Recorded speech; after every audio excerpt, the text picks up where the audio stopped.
Every year, Mojang releases a new update to Minecraft, the latest one being 1.20, but this year's update is kinda disappointing.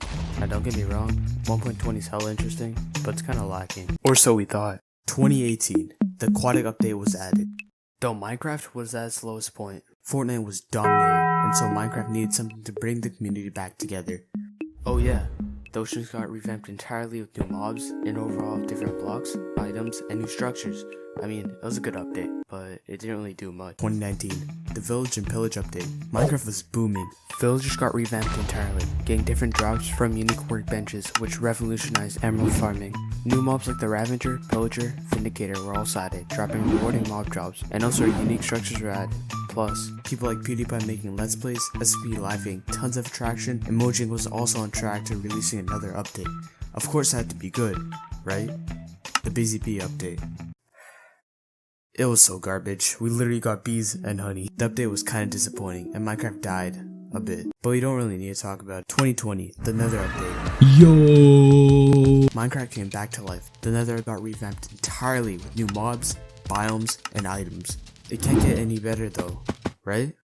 2021, the Caves and Cliffs update, part 1. Wait, what? Here's when Mojang went wrong. Kinda. Mojang couldn't release the entire update as promised, so this portion of the update focused on blocks and mobs, such as deep slate, goats, and axolotls, and the future portion being the updated world generation, getting released near the end of the year.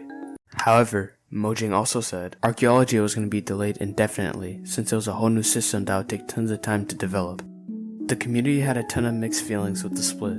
Later in November though, as promised, they released the second portion of the Caves and Cliffs update, part 2. Which was 1.18, bringing the new revamped overall generation, except the Warden, and bundles, which were still postponed, but we move on. The community had a ton of mixed feelings about this update, but one of the main dislikes about this update was the split Mojang made, which wasn't a bad thing, but was just annoying for the community, seeing the two most anticipated features being postponed, which was the new overall generation and the Warden. Especially with Mojang announcing archaeology wouldn't be in development for this update, didn't help the community feel any better.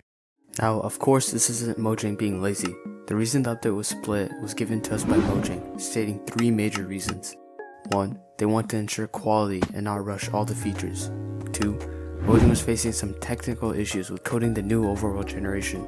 And 3, which is most important, the team's health. Especially with the pandemic at its peak, much production of the update probably slowed down due to the staff working at home, which is a drastic change for everyone. I mean, you can't also blame the community, since Mojang showing off these features just made us excited early. Nevertheless, it doesn't change the fact that the update just didn't come out as well as expected to the community, and wasn't a success due to the unfortunate situation that was created during that time. 2022, the Wild update. New items were added as always, new mobs like the frog, the lay, tadpoles, firefly, they didn't add them. And finally, the Warden got added. There are new biomes like the mangrove, the deep dark, finally with its ancient cities, and the revamped birch forests. Oh yeah, that happened too. And that. Now that I think about it, the update wasn't really that wild. I mean, the update was mainly filled with 1.88 features that were postponed for a long time, and really was just a disappointing update. The community tried persuading Mojang into reviewing chat reporting, but nothing happened. After a bit of time, the game just felt really stale, and the community was just left unsatisfied. 1.20, the Nameless update. During Minecraft Live of 2022, Mojang was changing how they released 1.20. They said features would be released over time and that the name of the update would be kept secret until 1.20's final features were developed. Nevertheless, the community had high hopes for the upcoming update. I mean, like we already saw with 1.19, this update couldn't get any worse, right? During the live stream, Mojang showed us 5 things. Hanging signs, good for building. Camels, holds 2 players. Adds more life to the desert, but a worse version of a horse.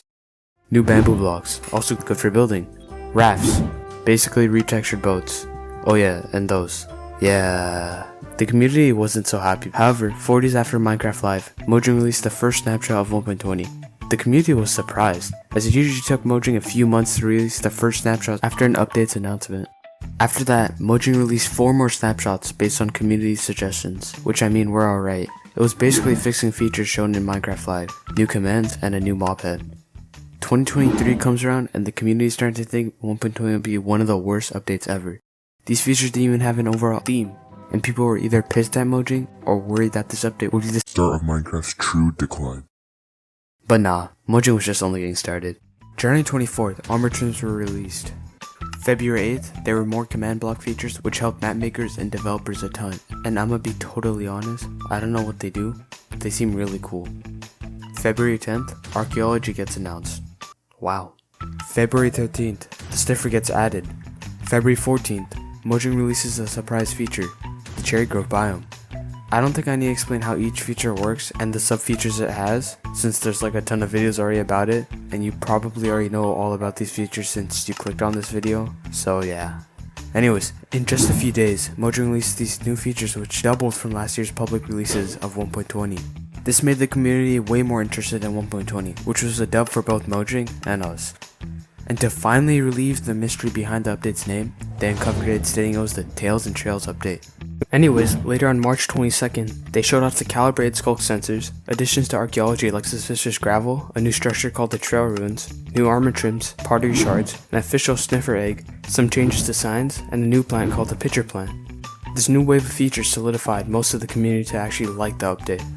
Of course, there's some bugs and features that need to be fixed or added onto, and obviously Mojang still hasn't released 1.20, so they may add some more sub features in the future before its official release. But all in all, even though this was a small update compared to some past ones, it has some pretty solid features, and honestly one of the best updates in a long time for the community. And no, it's not because of the features, which you know are nice, don't get me wrong, but it's the way Mojang implemented them. For example, with armor trims, they are intentionally only made for armor other than leather, and you couldn't use the same ore on its corresponding armor type. So the community gave some feedback on this, and needless to say, they changed it in the next snapshot, allowing leather armor to have trims, and now you can use the same ore with its corresponding armor type. Also, when bamboo blocks were introduced, they had a yellow musty type of texture when it got crafted, which didn't make sense since bamboo is green. So the community suggested to make a change to that, and so Mojang did, making the regular bamboo blocks more green, and to keep the block's original texture too, stripping it with an axe would create a stripped version of the block, called the stripped bamboo block. The shift of Mojang listening to the community and implementing it into the game honestly made 1.20 one of the best updates in a while, and although it wasn't something big, I'm glad Mojang are taking a good direction in how they make future Minecraft updates. Now you might be wondering, why did the community hate 1.20 at first? Well, there's a particular reason for that, and it's all because of the wild update, and cause it really wasn't that wild. As we saw with 1.19, Mojang was lacking with their promises during that time, not releasing the revamped bird forces, fireflies, bundles, and archaeology, which left the community a bit disappointed with the lack of features in 1.19. The update wasn't really meeting everyone's expectations, especially with the implementation of chat reporting. So, due to the lack of promises, Mojang thought simply, just announce what's been developed. I mean, it was a good idea, but putting it into action kinda backfired, as by the time Minecraft Live rolled around, the community was even more disappointed from already moving on from 1.19, and looking forward to 1.20 only to see 4 features to be shown. Plus before, Mojang used to release the upcoming updates features during Minecraft Live, and transitioning to showing the features progressively made some people frustrated. Some people also assumed that there'd be a long wait time for the release of newer features, as Mojang already took months to only develop 5 features to incorporate into 1.20, and assumed that Mojang was being lazy, which understandably made them upset. It also didn't help that there was a part of the community that didn't know that Mojang explicitly said that they're cycling through updates progressively, and that these 5 features weren't the only thing being implemented into 1.20, with the team taking more time for adding new features for the future, which totally makes sense. If you're a casual player and only saw these features being released, it's easy to make conclusions and assume the update's horrible. Plus, it's funny how people have been judging this update even though the update as a whole hasn't been completed yet, with the possibility of other sub-features being added onto 1.20. And even though I'd want to add a few things like improved Java performance or some changes to inventory management, other than that I think Mojang are doing really well with the theme that they're working with. Also, not every mob or block needs to be useful in my opinion. Ambience and more options for building is always a good thing for games surrounded to build your own world. You can't be expecting all mobs and blocks to be as useful and broken as villagers and beacons. Plus, I see some people also compare 1.20 to big updates like 1.17 and 1.16, and that they should have made this update bigger.